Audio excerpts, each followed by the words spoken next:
যারা নিজের এই এতগুলো হাদিস জানার পরে নামাজ পড়ার পরে নামাজের পরে আপনি মসজিদ থেকে বেরিয়ে খাইনি বেড়ি নিয়ে আপনি হাতে দেন, আল্লাহ রাসূল বলেন যারা নেশাদার দ্রব্য পান করবে, যারা নেশাওয়ালা জিনিস খাবে, এক নয় দুই নয়, সহিহ হাদিসের কথা বলছি, এক নয় দুই নয়, এক নয় দুই নয়, 40 দিন পর্যন্ত ওই লোকটার ইবাদত কবুল হবে না। রইল ইজ্জত, কাহা রইল ইজ্জত, কাহা রইল শান, জরিয়টা না রইল তোরা ঈমান। কাহা রইল ইজ্জত, কাহা রইল শান, জরিয়টা না রইল তোরা ঈমান। সুদ और रिश्वत पे, সুদ और रिश्वत पे कहनो गुमान, हायरे मुसलमान जरियोटा न रइलो तोरा ईमान। कहनो की व्यक्ति, कहनो की व्यक्ति गरीबों की बेटी, कहनों की व्यक्ति गरीबों की बेटी, सामान मंगाई छे तो 5 पेटी। घोड़ा से बदतर छे, अरे घोड़ा से बदतर छे आज के जवान, हायरे मुसलमान जरियोटा न रइलो तोरा ईमान। मायो बापो तराई छे, मायो बापो तराई छे पिए छे पानी, बेटा छे राजा तो पत्नी छे रानी। मायो बापो, मायो बापो पत्नी छे रानी, बूढ़ा और बूढ़ी पे नहीं छे ध्यान, हायरे मुसलमान जरियोटा न रइलो तोरा ईमान। बापेरो बेटा छे जो सबसे अच्छा, बापेरो बेटा छे जो सबसे अच्छा, स्कूल में भेजे छे ओकरा हमेशा। निंगड़ा और काना को, अरे निंगड़ा और काना को मदरसा में दान, हायरे मुसलमान जरियोटा न रइलो तोरा ईमान। खेलो रे फुर्सत से, खेलो रे फुर्सत से जुआर बाजी, अक्सर मुसलमान छे नामाजी। এখানে এতজন লোক আছে, মনে হয় এটির মধ্যে অর্ধেকটি নামাজি আর অর্ধেকটি মনে হয় বেনামাজি আছে। জি তাই বলছে খেলো রে ফুরসতে জুয়া আর বাজি, খেলো রে ফুরসতে জুয়া আর বাজি, अक्सर मुसलमान छे नमाजी। बापेरो बेटा छे जो सबसे अच्छा, स्कूल में भेजे छे ओकरा हमेशा। निंगड़ा और काना को मदरसा में दान, हायरे मुसलमान जरियोटा न रइलो तोरा ईमान। समस्त प्रशंसा गुणगान गुणकीर्तन आराधना उपासना पूजा पाठ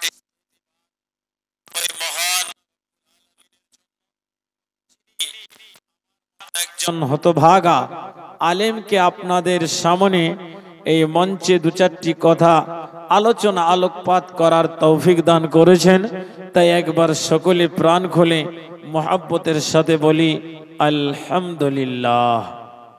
গুনাহ হবে নাকি ভাই? আলহামদুলিল্লাহ জোরে বললে গুনাহ হবে? একবার জোরে বলুন আলহামদুলিল্লাহ।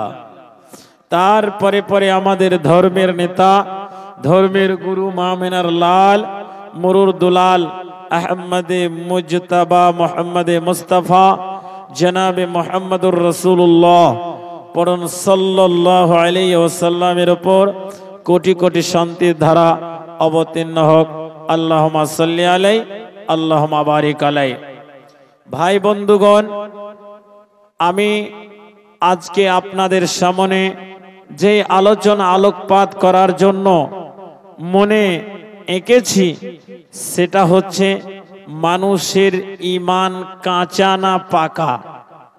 মানুষের ঈমান বর্তমান সময়ে আর আগেকার মানুষদের ঈমান কেমন ছিল সেই জিনিসটাকে আমি একটু ইতিহাস দিয়ে সংক্ষিপ্ত আকারে তুলে ধরব।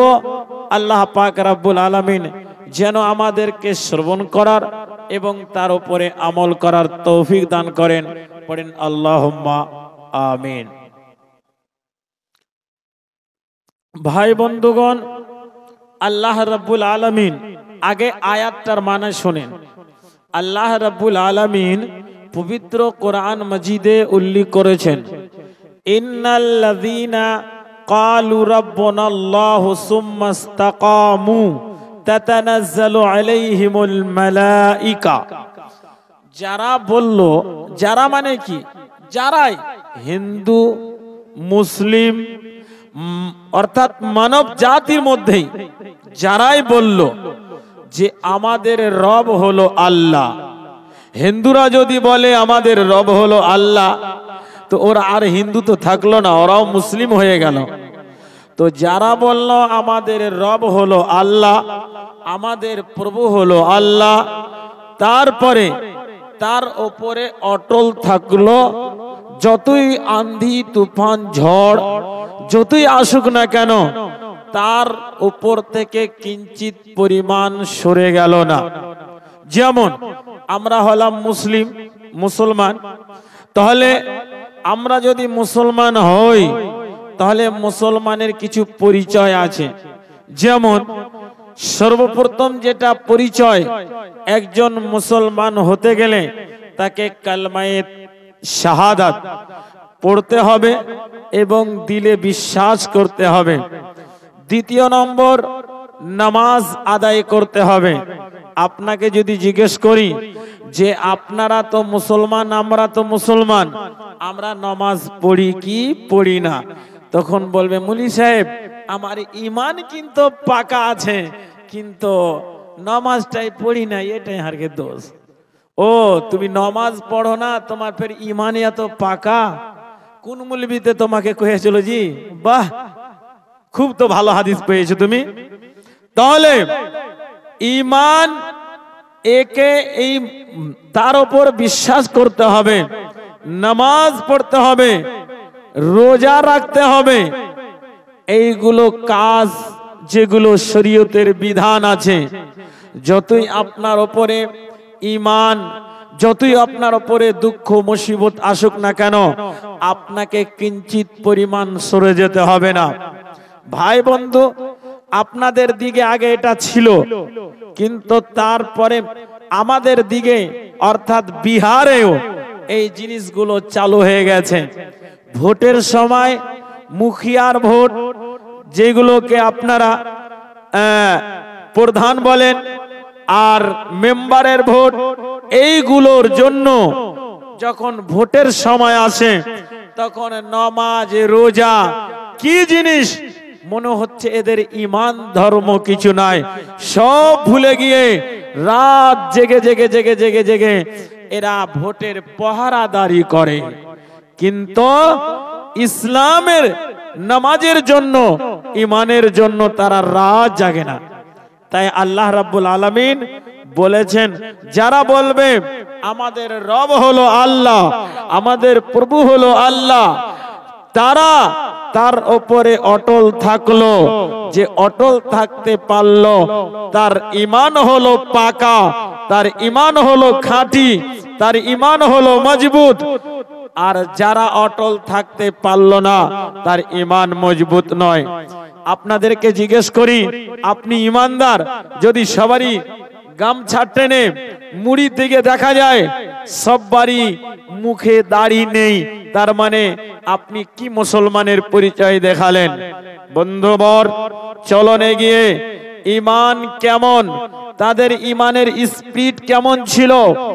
বাল্য অবস্থায় তার বয়স একবারে 13-14 বছরের যখন হয়েছে, আর বাল্যকালে ছোট অবস্থায় তার বাবা মারা গেছে। বাবা যখন মারা গেল, কে তাকে নিয়ে থাকবে, কার কাছে লালিত পালিত হবে? তখন সে তার ছিল চাচা, কিন্তু চাচা ছিল আপনার মূর্তি পূজারক, মূর্তির পূজা করত, ভূতের পূজা করত, আপনার ইসলামের আইন বিধানকে মানত না, তার কাছে লালিত পালিত। এর কাছে থাকাকালীন হঠাৎ করে মক্কা নগরে আমাদের নবী হযরত মুহাম্মদ পড়ুন সাল্লাল্লাহু আলাইহি ওয়াসাল্লাম কালমায়ে তাইবার ডাক দিলেন, লা ইলাহা ইল্লাল্লাহর ডাক দিলেন। তখন এই ডাকে সাড়া দিল সেই ছেলে মনে মনে ভাবতে লাগলো, সত্যিকারই তো যেই মূর্তি কথা বলতে পারে না, যেই মূর্তি কোনো কাজ করতে পারে না, অসুখ হলে অসুখকে সারাতে পারে না, তার পুজো পাঠ করে আমাদের কোনো লাভ হবে না। সুতরাং এই ছেলেটি মনে মনে চিন্তা করলো, এই লোকটা, যেই লোকটা এইগুলো কথা অর্থাৎ মূর্তির পূজা, ভূতের পূজা, অন্যান্য ধর্মের পূজা করতে নিষেধ করছে, সেই লোকটাকে আমি মেনে নেব। চাচার কাছে লালিত পালিত ছেলে জানতে পারলো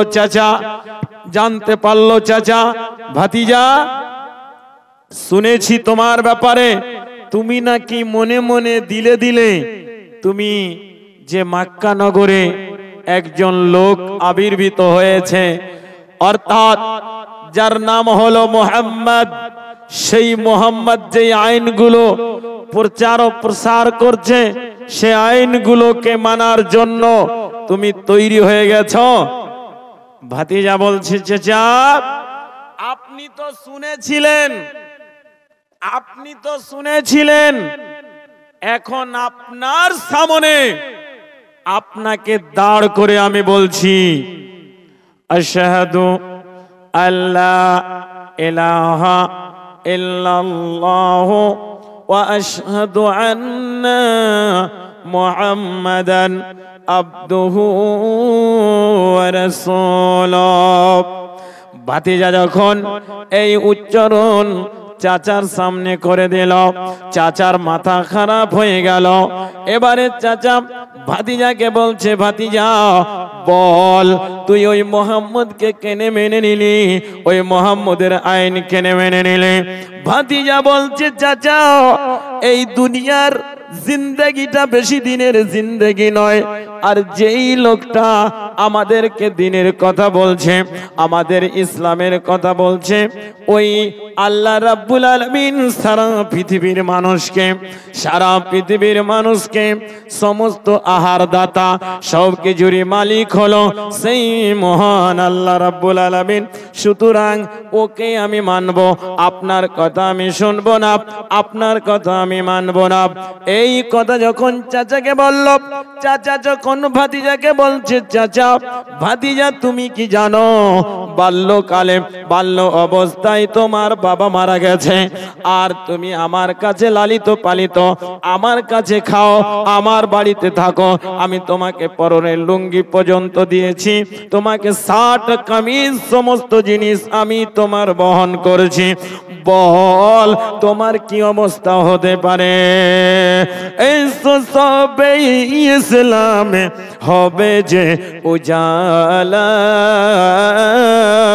মক্কা মদিনা নবী কমলি বালা। এসো সবে ইসলামে হবে যে উজালা, মক্কা মদিনা নবী কমলি বালা। মক্কায় উঠিলেন নবী, মক্কায় উঠিলেন নবী, মদিনাতে ডুবিলেন দুই জাহানে দয়ার নবী কত কষ্ট পাইলেন এত কষ্ট পেও নবী এত কষ্ট পেও নবী তাসবি পড়ে না আল্লাহ এসো সবে ইসলামে হবে যে উজালা একদিন দুই দিন ধরে একদিন দুই দিন ধরে খাবার নাই ঘরে ছোট ছোট পাথর বাঁধে পেটেরই ওপরে নিরুপায় হইয়া নবী নিরুপায় হইয়া নবী এই তাসবি পড়ে না আল্লাহ এসো সবে ইসলামে হবে যে উজালা। ভাতিজা তুমি জানো এখন তোমার কি অবস্থা হতে পারে? তুমি যাকে মেনেছো ওই ধর্ম তুমি ত্যাগ করবে কিনা? ওই ধর্মর আমল তুমি ত্যাগ করবে কিনা? ভাতিজা তখন চাচাকে বলছে এর নাম হলো ঈমান, একে বলে ইসলাম। আল্লাহ বলছেন ইন্নাল্লাযীনা ক্বালু রাব্বুনাল্লাহু সুম্মা ইসতাকামু তাতানাজ্জালু আলাইহিমুল মালায়েকা।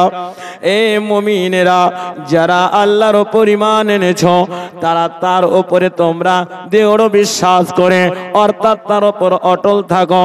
যতই তোমাদের উপর মুসিবত আসুক না কেন আল্লাহ রাব্বুল আলামিন বলেন যারা ঈমানদার যারা আল্লাহওয়ালা যারা আল্লাহকে দেখে ভয় করে যারা নবীকে মেনেছে যারা আল্লাহর উপর বিশ্বাস করেছে তার ব্যাপারে আল্লাহ বলছেন এরে মুমিন তোমাদেরকে আমি সব সময় পরীক্ষার মাধ্যমে ফেলে রাখি। আল্লাহ বলছেন وَلَنَبْلُوَنَّكُمْ بِشَيْءٍ مِّنَ الْخَوْفِ وَالْجُوعِ وَنَقْصٍ مِّنَ الْأَمْوَالِ وَالْأَنفُسِ وَالثَّمَرَاتِ وَبَشِّرِ الصَّابِرِينَ। যারা হবে মুমিন তাদেরকে আমি কখনোই ভয় দেখিয়ে ওয়ালানাবলুওয়ান্নাকুম বিশাইইম মিনাল খাউফি ওয়াল জু'i কখনোই আমি তাদেরকে ক্ষুধার্ত দিয়ে ওয়া নাকসিম মিনাল আমওয়াল তাদের মালকে ঘটিয়ে ওয়া নাকসিম মিনাল আমওয়ালি ওয়াল আনফুসি ওয়াস সামারাতি ওয়া বাশশিরিস সাবিরিন। যতই দুঃখ আসুক না কেন যতই মুসিবত আসুক না কেন তোমাদেরকে এই দিলে ধৈর্য ধারণ করতে হবে, তার উপরে অটল থাকতে হবে। তোমাদের উপর মুসিবত আসলে পারে আর যদি তোমরা একটু পিছলে যাও একটু যদি বহকে যাও তাহলে তোমরা ঈমান থেকে হটে যাবে আর তোমাদের জায়গা হবে জাহান্নাম।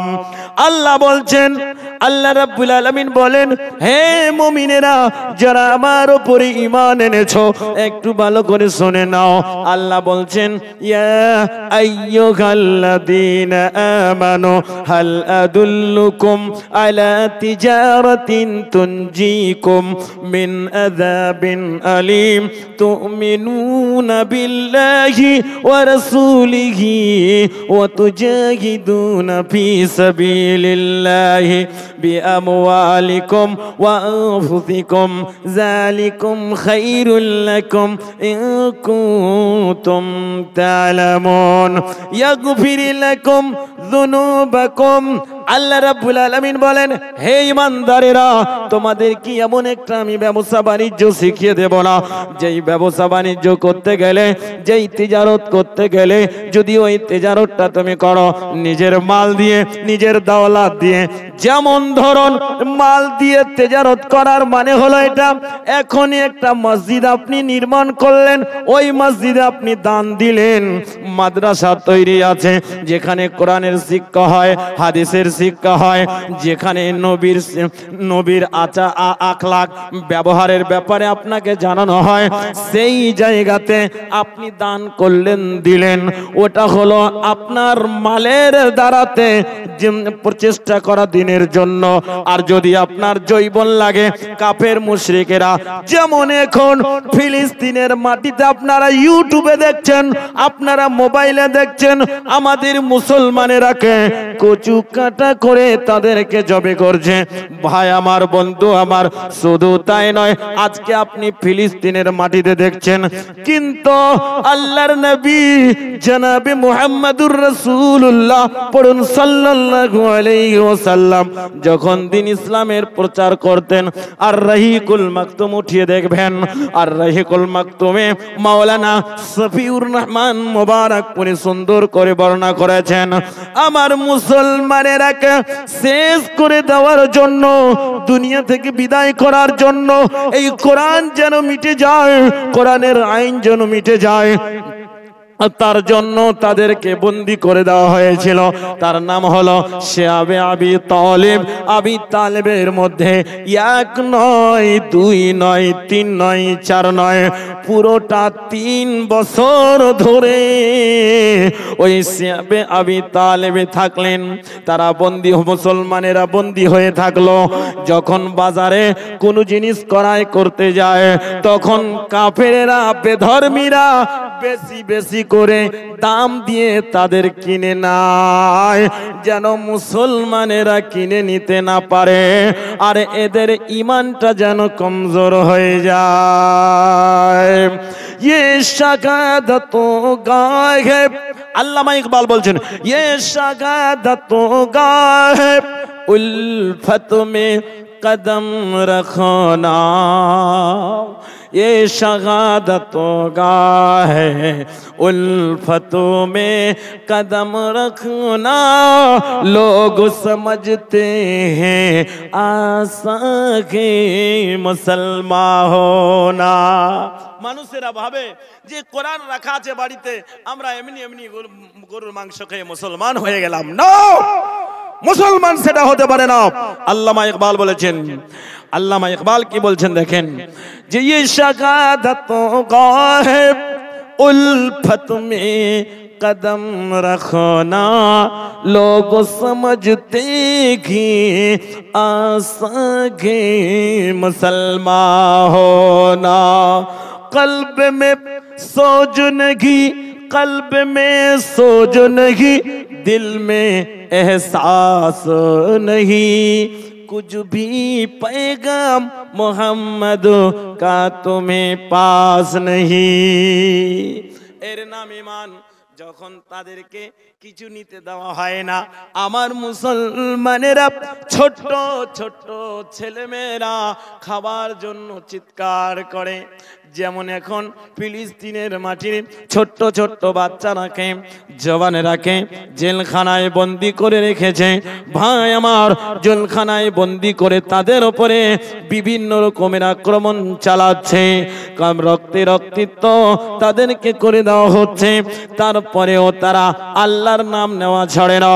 এই ছোট্ট ছোট্ট ছেলেরা, ছোট্ট ছোট্ট ছেলে মেয়েরা খাবারের জন্য ডাক দিয়ে, খাবার দাও মা, একটু খাবার দাও। কিন্তু মা এদেরকে, আপনারা জানেন, 1 দিন 2 দিন 3 দিন যদি খাবার না পায়, তার মুখ শুকিয়ে যাবে, শরীর শুকিয়ে যাবে, শরীরে শক্তি পাবে না। মায়েরা, যাদের ছেলে ছিল, তার সেই মায়েদের স্থান পর্যন্ত শুকিয়ে গিয়েছিল। ছোট্ট ছোট্ট ছেলে মেয়েরা দুধ খেতে পায়নি। এই কাঁদতে কাঁদতে, তাদের চিৎকার করতে করতে ছোট্ট ছোট্ট বাচ্চাদের গলা শুকিয়ে গিয়েছে। তারপরেও তারা ঈমান ছাড়েনি, ইসলাম ছাড়েনি, কোরআন ছাড়েনি। কোনো একদিন এ দেশের আকাশে কলেমার পতাকা দুলবে, সেদিন সবাই খোদার বিধান পেয়ে দুঃখ বেদনা ভুলবে। থাকবে না হাহাকার, দুর্নীতি বানাচার, থাকবে না হাহাকার, দুর্নীতি বানাচার, অন্যায় অবিচার, সকলে নিরাপদে থাকবে। কেউ কাউকে দেখার নাই। এর নাম হলো ঈমান। যে নিজের সমস্ত সম্পদকে ওই আল্লাহ এবং আল্লাহর রাসূলের জন্য বিলীন করে দেয়। সহিহ বুখারীর হাদিস, আল্লাহ রাসূল বলছেন অতক্ষণ পর্যন্ত কোন মানুষ মুকাম্মাল ইমানদার হতে পারে না, অতক্ষণ পর্যন্ত কোন মানুষ কমপ্লিট ইমানদার হতে পারে না যতক্ষণ পর্যন্ত নিজের মাল দৌলত, নিজের স্ত্রী বিবি বাল বাচ্চা থেকে নবীর সঙ্গে তার প্রিয়তা, তার মোহাব্বত, তার ভালোবাসা না হয়ে যাবে। দেখুন কেমন মোহাব্বত। চাচা তখন বলছে ভাতিজা এবার বল, তুই যখন তাকে ছাড়বি না তো আমার একটু কথা তুই শুনে নে, তুই ছাড়বি কি না? তখন বলছে ভাতিজা তোমার পরনে যে লুঙ্গি আছে এই লুঙ্গিটা আমি তোমাকে কিনে দিয়েছি, বল এই লুঙ্গিটা কার কিনা? চাচাকে বলল ভাতিজা ও চাচা যান, আপনার কাছে আমি লালিত পালিত হচ্ছি, আপনার কাছে আমি থাকছি, তবে লুঙ্গিটা আপনার, তবে লুঙ্গি খুলতে হবে নাকি? বলে লুঙ্গিটা খুলে দাও। লুঙ্গি পর্যন্ত খুলে দেওয়া হলো। আসসালামু আলাইকুম। বিশেষভাবে মহিলাদের কাছে অনুরোধ, আপনারা গেটের কাছে অনেকেই দাঁড়িয়ে আছেন, সামনে সম্পূর্ণ জায়গা ফাঁকা, গেটের কাছে ভিড় লাগিয়ে আছেন, আপনারাকে তো শৃঙ্খলা বজায় রাখতে হবে। সামনের দিকে আসুন, পশ্চিম সাইডে যেদিকে পর্দা আছে কাছে থেকে এসে বসুন। গেটের কাছে অযথা জাম লাগিয়ে, রাস্তার কাছে জাম লাগিয়ে দেখতে খারাপ লাগবে, আপনারও সম্মান নষ্ট হবে। আপনি নিজের সম্মানের নিজে হেফাজত করুন, দয়া করে গেটের কাছে জাম লাগাবেন না, ভিড় লাগাবেন না, সামনে চলে আসুন। আশা করি কথাকে শুনবেন, সামনে চলে আসুন। আসসালামু আলাইকুম। রসুল আমার ভালোবাসা, রসুল আমার আলো আশা, রসুল আমার প্রেম বিনে এর মূল আলোচনা, রসুল আমার কাজে কর্মে অনুপ্রেরণা। আশা গতে জীবন যখন, আশা গতে জীবন যখন দুর্বিষহ লাগে, ব্যথাই এবং পরাজিত স্মৃতিগুলো জাগে, তখন তোমার শরণ আমায়, তখন তোমার শরণ আমায় দেই যে সান্ত্বনা, রাসূল আমার কাজে কর্মে অনুপ্রেরণা। চাচা আপনার লুঙ্গির আমার দরকার নাই, আমি আপনার লুঙ্গি চাই না। খুলেলেন, লুঙ্গিটা খুলে ফেলে দেওয়া হলো। তারপরে চাচাকে বলছে, ভাতিজাকে চাচা বলছে ও চাচা তোমার যেটা কামিজ আছে, তোমার যেটা শার্ট আছে ওটাও তো আমার দেওয়া, শার্ট গঞ্জি তোমাকে খুলে ফেলে দিতে হবে। বললাম আমি শার্ট গঞ্জি সমস্ত জিনিসকে খুলে ফেলে দিলাম। ভাই আমার, বন্ধু আমার, যদি লুঙ্গি খুলে দেয়, শার্ট গঞ্জি খুলে দেয়, তাহলে ছেলেটার অবস্থা কি হয়? ছেলেটা উলঙ্গ হয়ে গেল। আপনার এখন অতটা ঠান্ডা হয়নি, যখন আশ্বিন মাসের ঠান্ডা, ওই ঠান্ডার সময় এই ঘটনা ঘটেছিল। ছেলে সমস্ত জিনিস খুলে ফেলে দিল, দেওয়ার পরে সেই থরথর করে কাঁপতে লাগলো। মা বেঁচে আছে, তার মায়ের কাছে গেল, মা গো ও আম্মা বাড়িতে আছো মা? মা ছেলের ডাক শুনে, ছেলের আওয়াজ শুনে বাড়ি থেকে বের হয়ে দেখে আমার যুবক ছেলের পরনে লুঙ্গি নাই, আমার যুবক ছেলের আমার গায়ে লুঙ্গি কাপড় নাই। মা জিজ্ঞেস করলো, বেটারে তোমার পরনে লুঙ্গি কেন নাই, তোমার গায়ে জামা কেন নাই? তখন মাকে বলছে, মা জিজ্ঞেস করার সময় নাই, ও মা বাড়িতে যদি কোনো জিনিস থাকে, মাওলানা আপনার পয়গম্বরে আলম একটা কিতাব আছে যেটা জামিয়া সালফিয়াতে পড়া হয়, তারিখের কিতাব, ওই কিতাবের ভিতরে লিপিবদ্ধ আছে হচ্ছে। মা তখন এই একটা কম্বল বাড়ি থেকে চালিয়ে দিল, কম্বলটা নিল, ওই কম্বলটা নিয়ে দুই টুকরো করলো, আর দুই টুকরো করার পরে একটা গায়ে দিল আর একটা পরে নিল। আর ওই ঠান্ডার সময় থরথর থরথর করে কাঁপে। আর আল্লাহর নবীর মসজিদে নববীতে সেই রাতে, গভীর রাতে চলে গেল। কেন গেল? এই জন্য গেল, যখন নবী আমার মসজিদে আসবেন, নামাজ পড়বেন, আমি এক জায়গায় বসে থাকবো, তখন আমাকে দেখে আমাকে জিজ্ঞেস করবে, বাবা তোমার বাড়ি কোথায়, কোন জায়গায় বাড়ি, কোথা থেকে তুমি এসেছো। সুতরাং এই সমস্ত ঘটনা, এই জিনিসগুলো যখন জানা হবে, আমার একটা আশ্রয় হবে। তাই ঠান্ডার সময় চলে গেল। ঠিক যখন ফজরের আজান হলো, মুয়াজ্জিন যখন আজান দিল, আসসালাতু খায়রুম মিনান নাওম, আসসালাতু খায়রুম মিনান নাওম। আজান হয়ে গেল, আল্লাহর নবী নামাজ পড়ার জন্য উঠলেন। নামাজ পড়া হলো, নামাজ পড়ে নবী আমার বাইরে আসলেন। এক পা দুপা করে বাইরে দিকে দেখছেন, একদিকে এক কোনায় এই একটা ছেলে থরথর থরথর করে কাঁপতে। এত ঠান্ডার সময় কেন বসে আছে? নবী আমার ওই জায়গাতে গেলেন, যাওয়ার পরে জিজ্ঞেস করছে, ও তুমি বলো তোমার বাড়ি কোথায়, তোমার এই কেন অবস্থায়, একখানে কম্বল কেটে দুই টুকরো করে কেন এখানে বসে আছো? যেমন এই কথা জিজ্ঞেস করা, দুঃখে সে ছেলেটি আর চোখের পানি থামতে পারল না। সেই চোখ দিয়ে পানি আপনার পড়তে লাগলো, সেই কাঁদতে লাগলো। কাঁদতে কাঁদতে নবীকে বলছেন, ও সেরাজাম মনির আর নবী গো, ও দো জাহানের নেতা, ও আল্লাহর নবী, আমি শুধু আমার চাচার কাছে, চাচার সামনে এই কথাটা বলেছিলাম, আশহাদু আল্লা ইলাহা ইল্লাল্লাহু ওয়া আশহাদু আন্না মুহাম্মাদান আবদুহু ওয়া রাসূলুহু।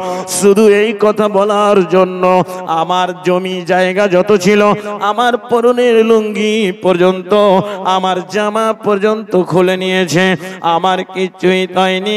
সমস্ত জিনিসকে আমি সমস্ত জিনিসকে খুলে ফেলে দিয়েছি, কিন্তু আপনার গায়ে, আপনার বিরুদ্ধে আমি একটাও কথা বলিনি।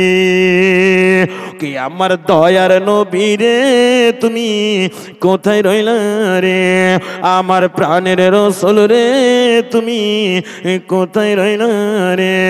দাঁড়ে দাঁড়ে তোমায় আমি, দাঁড়ে দাঁড়ে তোমায় আমি খুঁজে বেড়াই রে, আমার দিনের রাসূল রে, তুমি কোথায় রইলা রে? তায়েফেতে গেলেন তিনি দিনের দাওয়াত দিতে, তায়েফেতে গেলেন তিনি দিনের দাওয়াত দিতে। কাফেরেরা না বুঝিয়া মারলো পাথর রে, আমার দিনের রাসূল রে, তুমি কোথায় রইলা রে? নীরবেতে শুয়ে আছেন মদিনারি বুকে, নীরবেতে শুয়ে আছেন মদিনারি বুকে। বিচার দিনের তুমি আমার, বিচার দিনের তুমি আমার সাফি হয়ো রে, আমার দয়াল নবী রে, তুমি কোথায় রইলা রে? এই দুঃখ শুনে, এই বেদনা শুনে নবীও নিজের চোখের পানি থামতে পারলেন না, নবীও কেঁদে ফেললেন। ভাই আমার, বন্ধু আমার, আব্বা জানেরা আমার, দেখুন তো তাদের ঈমান, দেখুন তো তারা ইসলাম কত মেনেছিল, যে সমস্ত জিনিস, সমস্ত জায়গা সবকে ছেড়ে দিতে প্রস্তুত হয়ে গেল। ভাই আমার, বন্ধু আমার, এখানে এটা কথা রেখে দিই, যখন মক্কা নগরে নবীকে বিবি বিভিন্ন আকারে যখন সাতাইলো, জ্বালা যন্ত্রণা করলো, আল্লাহর আদেশে আল্লাহর হুকুমে নবী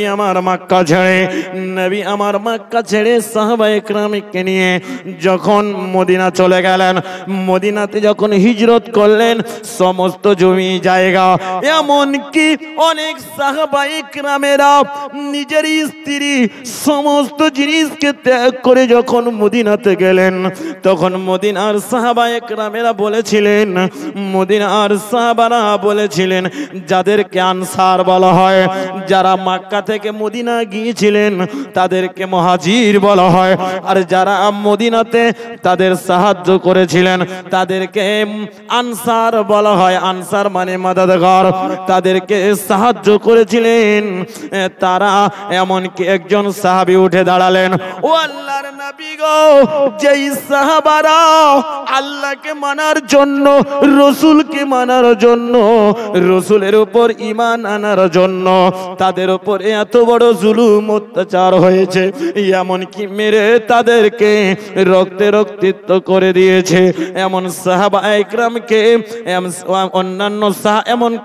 অন্য সাহাবায়ে কেরামদেরকে কি করতেন, চামড়া কেটে, আপনার ছাগলের চামড়া কেটে ওই চামড়াটা গায়ে লেপটে দেওয়া হতো, আর লেপটে দিয়ে তাকে গরম বালির উপরে, গরম আপনার পাথরের উপরে দিয়ে দেওয়া হতো, আর তার বুকের উপরে আপনার ভারী ভারী পাথর রেখে দেওয়া হতো।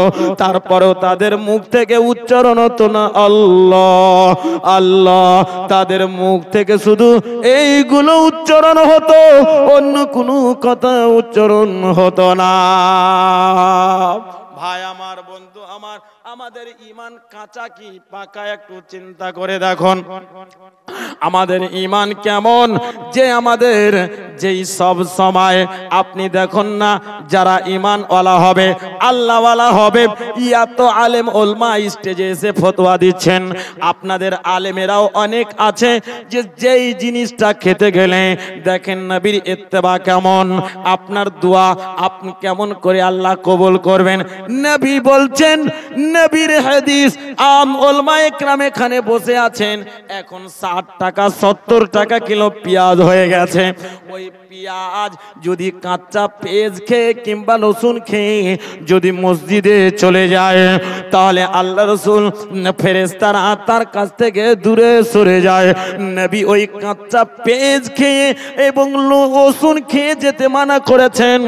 আপনি বলুন তো দেখি, ও আমার মুসলমান ভাইরা, ও আমার আলেম ওলমারা, যারা নিজের এই এতগুলো হাদিস জানার পরে, নমাজ পড়ার পরে, নমাজের পরে আপনি মসজিদ থেকে বেরিয়ে খাইনি বেড়ি নিয়ে আপনি হাতে দেন, আল্লাহ রসুল বলেন, যারা নেশাদার দ্রব্য পান করবে, যারা নেশাওয়ালা জিনিস খাবে, এক নয় দুই নয়, সহি হাদিসের কথা বলছি, এক নয় দুই নয়, এক নয় দুই নয়, 40 দিন পর্যন্ত ওই লোকটার ইবাদত কবুল হবে না। আর এই মুসলমান আমরা দাবি করি, বলেন তো এখানে যতগুলো আপনার শ্রোতা বৃন্দ আছে, কয়জন বাদ আছে বিড়ি টানতে, সিগারেট টানতে, খাইনি খেতে? কে আছেন? কে এমন বাদ আছেন? বন্ধুবর, 40 দিন পর্যন্ত যদি আপনার ইবাদত কবুল না হয়, তাহলে আপনি বিড়ি সিগারেট খেয়ে মুসলমানের খাতাতে নাম কেমন করে লেখাবেন? শুধু তাই নয়, নবী আমার ওর দুঃখ শুনে, ওর কষ্ট শুনে অঝর নয়নে যখন কাঁদতে লাগলেন, আল্লাহর নবী তখন তাকে নিয়ে গেলেন আহলে সুফার কাছে, গিয়ে তাকে রেখে দিলেন, আহলে সুফার কাছে তাকে জায়গা দিলেন, আহলে সুফার কাছে সেই সাহাবাকে রাখতে দিলেন। তার নাম ছিল আব্দুল উজ্জা, এবং পরে তার নাম পরিবর্তন করে রেখে দিলেন আবদুল্লাহ। ভাই আমার, বন্ধু আমার, চিন্তা করে দেখুন, একবার ভেবে দেখুন আমাদের ঈমান কেমন, আমাদের ঈমান কেমন। আমরা ভরি ভরি জালসা শুনি, জালসা শুনে যাব, ফজরের নামাজ পড়বো না, আপনি কি করে মুসলমান হলেন? আল্লামা ইকবাল বলছেন, রোজে মাহশর কে गुदाज बूद अव्वलिन पुरुषिस नमाज बूद। वो एक सजदा है जिसे तू गहरा समझता है, ओह एक सजदा है जिसे तू गहरा समझता है, हजार सजदों से देता है आदमी को नाजात। ভাই আমার, বন্ধু আমার, মুসলমান হতে গেলে আমাকে আপনাকে খাঁটি মুসলমান হতে হবে, নামের মুসলমান হলে হবে না। আপনাকে ছোট্ট করে একটা ইতিহাস তুলে ধরছি, ভালো করে শুনুন। মনে হয় আমার টাইম শেষ হতে চলেছে, তারপরে আপনাদেরকে বলছি, যদি একটা লোক যদি 40 ওয়াক্ত 40 দিনের ইবাদত বিড়ি সিগারেট খায়নি, খাওয়ার পর তার যদি ইবাদত কবুল না হয়, তাহলে আমরা প্রতিদিন খাচ্ছি, তাহলে আমরা যদি হাত তুলে দোয়া করি, আল্লাহর কাছে কেঁদে কেঁদে বলি, আল্লাহ গো আমি পাপ করেছি, মাফ করে দাও, আপনার কি করে মাফ হতে পারে? হযরতে মুসা কালিমুল্লাহ, মুসাকে কালিমুল্লাহ কেন বলা হয়? এই জন্য মুসাকে কালিমুল্লাহ বলা হয়। মুসা নবী আল্লাহর সঙ্গে পর্দার আড়াল থেকে কথা বলতেন। মুসা নবীর কাছে কিছু লোকেরা গিয়ে বললেন, আল্লাহর নবী মুসা কালিমুল্লাহ, আপনার কাছে একটা আমরা দরখাস্ত করতে এসেছি। বলে দরখাস্তটা কি?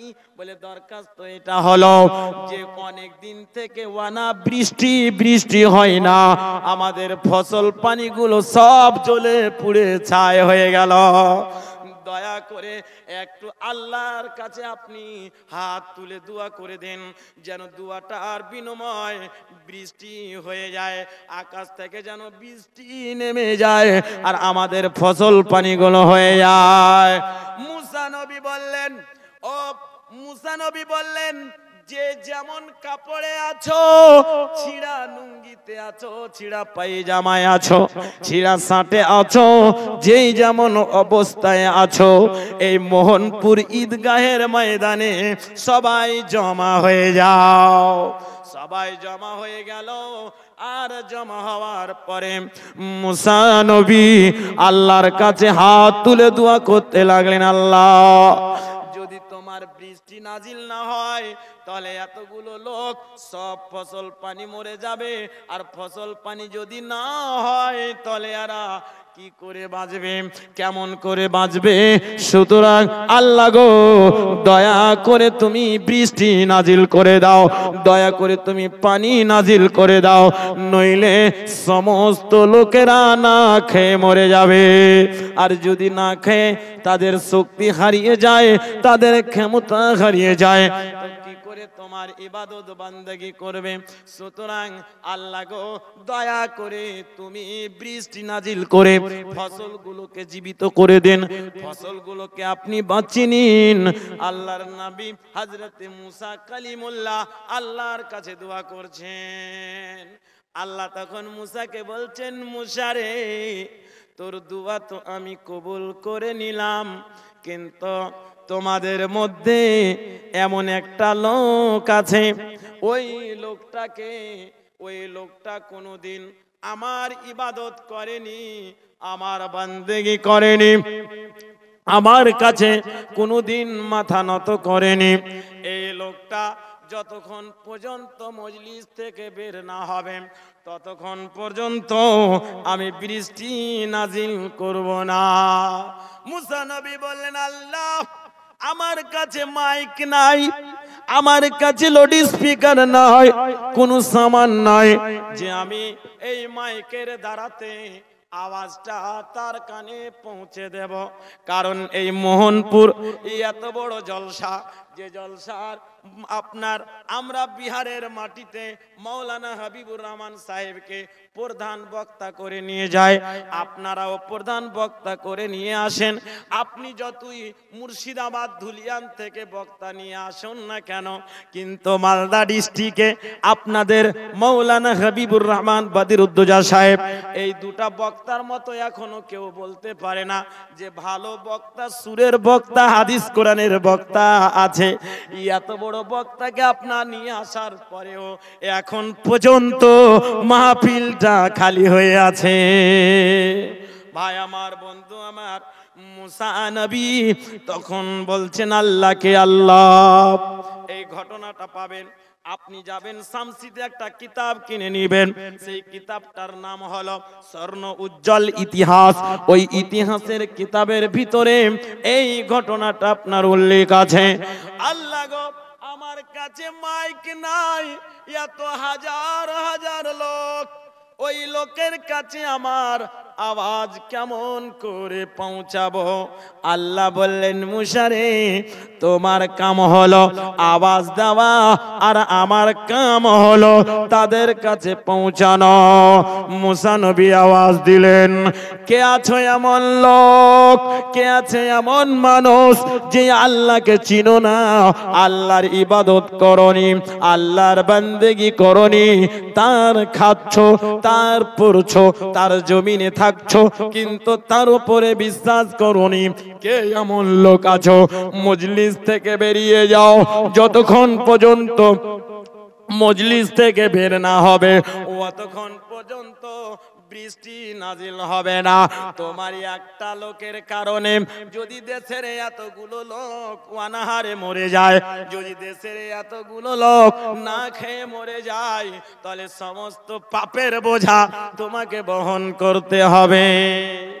লোকটি মনে মনে চিন্তা করতে লাগলো, আল্লাহ আমি এত পাপী, আমি এত গুনেগার যে আমার জন্য আল্লাহর কাছ থেকে অর্ডার এসেছে যে বৃষ্টি হবে না। এখন যদি আমি মজলিস থেকে বেরিয়ে যাই, তাহলে সবাই লোক আমাকে, সমস্ত লোক দেখে ফেলবে, আর সবাই আমাকে ছিছা করবে। আমি কারোর সামনে মুখ দেখাতে পারবো না, আমি কারোর সামনে দাঁড়াতে পারবো না। আল্লাহ, আমার কোনো উপায় নাই, আমার কোনো রাস্তা নাই। তাই আমি বলছি, আল্লাহ গো, আমি তো ইমানদার নয়, কিন্তু আলেম ওলমার মুখে শুনেছি, আলেম ওলমাকে বক্তব্য দিতে শুনেছি, আল্লাহর কোরআন সাক্ষ্য দেয়।